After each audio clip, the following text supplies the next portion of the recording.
The Ontario government is cracking down on encampments like this one, set to table new legislation next week, aimed at removing all encampments across the province.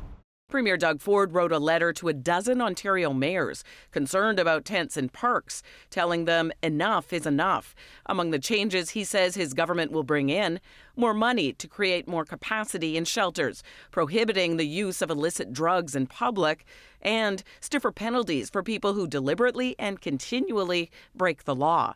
And he says our government is fully prepared to use the notwithstanding clause. We want encampments gone. We want people to be able to enjoy their parks again. We fully understand that many people who are in encampments are suffering from mental health and addictions. There will be additional resources for that, but we've heard people loud and clear. This comes after 12 mayors first wrote to the Premier back in October, asking him to act, including through using the notwithstanding clause if necessary. The Mayor of Barrie is one of them. What we have had is where parents are coming in and saying, you know, this is not safe for my child to use this park right now because of the drug paraphernalia, or perhaps it's someone with some mental health issues. But this community worker is frustrated.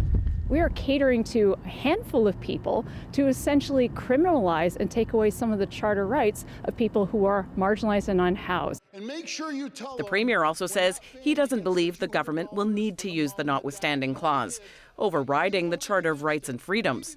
He is promising more shelter spaces. We're seeing that he's created a legal workaround potentially around this, which in this case, I worry again that if the shelter isn't built in time, if it's not actually accessible, are we still just going to evict people without having anywhere for them to go? Toronto has had a history of encampment evictions, with some years ago getting violent. Toronto's mayor does not approve of the province's move, especially since shelters are full. It does not matter if you have the ability to remove people if they have nowhere to go. That's why we're asking the province to partner with us on real solutions to end homelessness. We're still waiting for more details on this new legislation. It's expected to be tabled late next week. Lorenda, Reddekopp, CBC News, Toronto.